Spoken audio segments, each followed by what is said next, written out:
तो हेलो दोस्तों, नमस्ते। स्वागत है आपका हमारे चैनल देसी बिजनेस आइडिया में।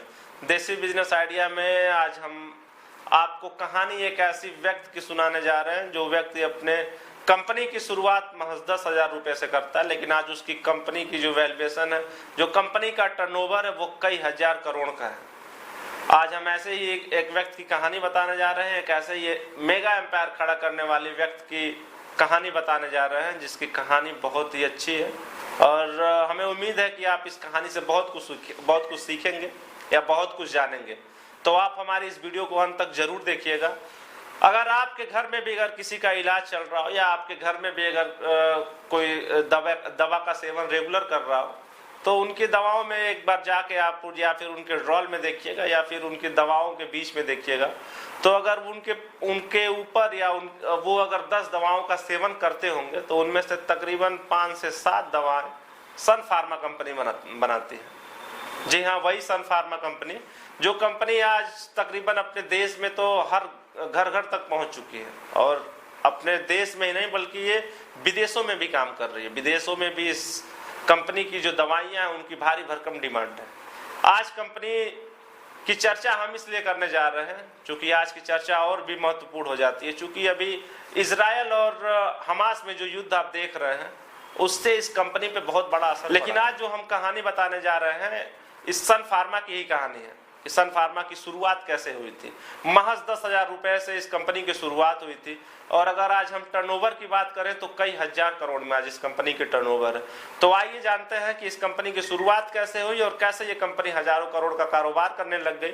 तो इस वीडियो को जानने के लिए या सुनने के लिए हमारे आप वीडियो में बिल्कुल लास्ट तक बने रहिएगा, क्योंकि अगर आप भी कुछ इस तरह की चीजें सुनना चाहते हैं जिससे आप में जोश व जुनून पैदा हो, ताकि आप भी कुछ अच्छा कर सकें, ताकि आप भी कुछ ऐसा कर सकें कि आपका भी नाम ऐसे ही हो।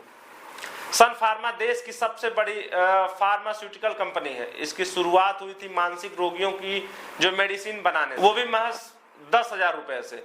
आज 40 साल बाद कंपनी का वैल्यूएशन 2,07,000 करोड़ रुपए है। फिलहाल कंपनी चर्चा में है क्योंकि इजराइल और हमास के बीच जंग का असर है इस पर भी पड़ रहा है। दरअसल इसकी 78.5% की जो हिस्सेदारी वाली टारो फार्मा कंपनी इजराइल की है। चूंकि इजरायली कर्मचारी मोर्चे पर लड़ाई के लिए जा रहे हैं तो कंपनी का काम ठप पड़ गया है। इससे प्रोडक्शन पर भी असर पड़ रहा है। कलकत्ता में एक परिवार रहता था। सन फार्मास्यूटिकल को शुरू करने वाले दिलीप सांघवी यहीं पैदा हुए थे। साल था 1955। पिता कोलकाता में ही फार्मा के डिस्ट्रीब्यूटर थे, मेडिकल स्टोर चलाते थे। दिलीप पिता के साथ काम में हाथ बटाने लगे। ये काम करते करते उन्हें ख्याल आया कि जिन दवाइयों का वे बिजनेस कर रहे हैं उसे हम बना भी तो सकते हैं, इसमें फायदा भी ज्यादा होगा और नाम भी होगा। दिलीप ने अपने इस आइडिया को जमीन पर उतारने का मन बना लिया था। साल था 1983 में। इस दिशा में उन्होंने पहला कदम बढ़ाया। तब खुद के पास तो पैसे भी नहीं थे। ऐसे में उन्होंने पिता से 10,000 रुपए उधार लिए। नए बिजनेस को शुरू करने के लिए उन्हें गुजरात को चुना, क्योंकि गुजरात वो राज्य था जहां बिजनेस करने का कल्चर था, आज भी है। वो गुजरात के वापी शहर में आ गए। यहाँ उन्होंने एक दवा की फैक्ट्री लगाई। इस तरह सिर्फ 27 साल की उम्र में दिलीप सांघवी ने सन फार्मास्यूटिकल नाम से फार्मा कंपनी शुरू की। अमेरिका से लेकर इजराइल तक कंपनियों का अधिग्रहण कर अपने बिजनेस को फैलाया इस कंपनी ने। सन फार्मा की पहली फैक्ट्री डालने के बाद चुनौती थी इस काम को बढ़ाना और प्रॉफिट कमाना। इसके लिए दिलीप सांघवी ने इंटरनेशनल मार्केट की तरफ इसमें अमेरिका, जापान, रूस और इजराइल जैसे देश शामिल थे।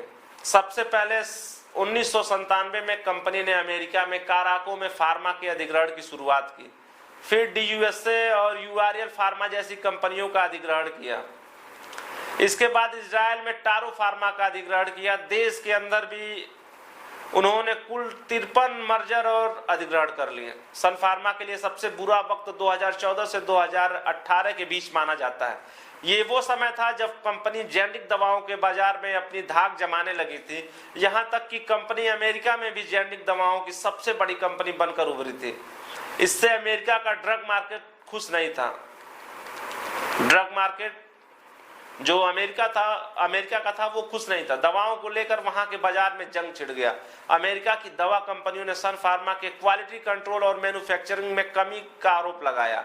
इसका असर ये हुआ कि अमेरिका के बाजार में कंपनी के प्रोडक्ट को वापस बुलाना पड़ा। अमेरिका में फार्मा सेक्टर में कंट्रोल करने वाली था फूड एंड ड्रग एडमिनिस्ट्रेशन से वार्निंग लेटर तक मिला। इससे इसका असर कंपनी के ऑपरेशंस, मार्केट में रेपुटेशन और ग्रोथ पर पड़ गया। क्योंकि अगर आपको इतना बड़ा देश अगर कह दे कि आपकी दवाओं में ये दिक्कत है तो जाहिर सी बात है कि आपकी दवाओं पे असर पड़ जाएगा और विश्व भर में पड़ेगा। दूसरी तरफ कंपनी भारत में रेनबैक्सी लेबोरेटरीज का अधिग्रहण कर रही थी। इस अधिग्रहण के बाद 2015 में सन फार्मा भारत की सबसे बड़ी ड्रग कंपनी तो बन गई, लेकिन कंपनी को नए सेगमेंट में इन्वेस्ट करना पड़ा। इससे कंपनी के ग्रोथ पर सीधा असर पड़ा। एक तरफ तो अमेरिका में परेशानियों का सामना करना पड़ा, दूसरी तरफ भारत में भी अधिग्रहण का जो निवेश था वो बड़ा निवेश करना पड़ा। FDA के टेस्ट में फेल होने के कंपनी को अमेरिका से दवा वापस मंगानी पड़ गई, क्योंकि वहाँ की जो लेबोरेटरी थी वो इनकी दवाइयों को फेल कर चुका था। इसलिए जो इनकी दवाएं अमेरिका गई थी उसको इस कंपनी को वापस मंगाना पड़ा। इस साल के जनवरी में सन फार्मा कंपनी को 34,000 दवा की शीशी अमेरिका से वापस मंगानी पड़ी। हुआ यह कि कंपनी की हाई ब्लड प्रेशर की जेनेरिक दवाएं फूड एंड ड्रग एडमिनिस्ट्रेटर के टेस्ट में खरी नहीं।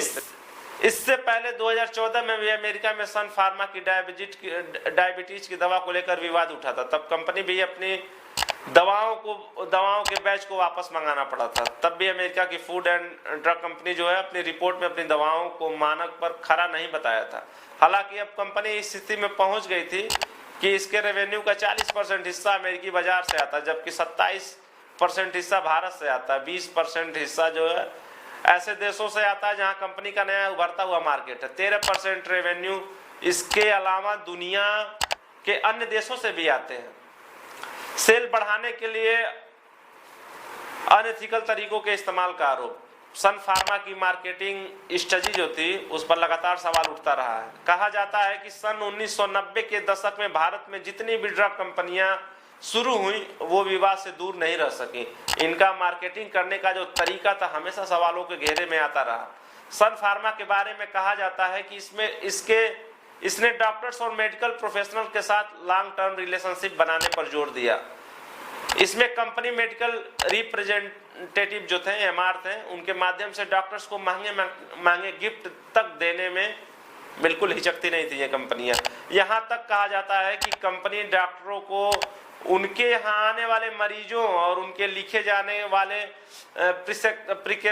प्रिस्क्रिप्शन और रिटेल सेल के ऑडिट के आधार पर बांटकर टारगेट करते थे। इसमें 3 कैटेगरी थी, पहले हाई रिटर्न, दूसरी मीडियम रिटर्न और तीसरी लो रिटर्न। यह भी कहा जाता है कि कुछ चुने हुए डॉक्टर्स के लिए ये कंपनी हर साल मेडिकल कॉन्फ्रेंस स्पॉन्सर करती थी। मार्केट बढ़ाने के लिए कंपनी डॉक्टरों के यहाँ मरीजों को फ्लो बनाए रखने में भी मदद करती थी। सन फार्मा की इस तरह की स्ट्रेटजी थी और कंपनियां नैतिक रूप से सही नहीं बताती हैं। दूसरी तरफ इन स्ट्रेटजी की बदौलत ही आज सन फार्मा की दुनिया की चौथी सबसे बड़ी जेनेरिक ड्रग कंपनी है। तो दोस्तों ये कंपनी कैसे अपने जो शुरुआत करती है 10,000 से करती है और लाखों करोड़ों रुपए की कंपनी बन जाती है। भारत ही नहीं विश्व तक में ये कंपनियां इन दवाओं को बेचती है और बहुत इनाम कमाती है। तो आप सभी को ये हमारी जो इंस्पायरिंग स्टोरी है वो कैसी लगी आप हमें कमेंट बॉक्स में कमेंट करके जरूर बताइएगा। आप अगर हमें यूट्यूब पे देख रहे हैं तो आप हमारे चैनल को सब्सक्राइब कर लीजिएगा। आप अगर हमें फेसबुक पे देख रहे हैं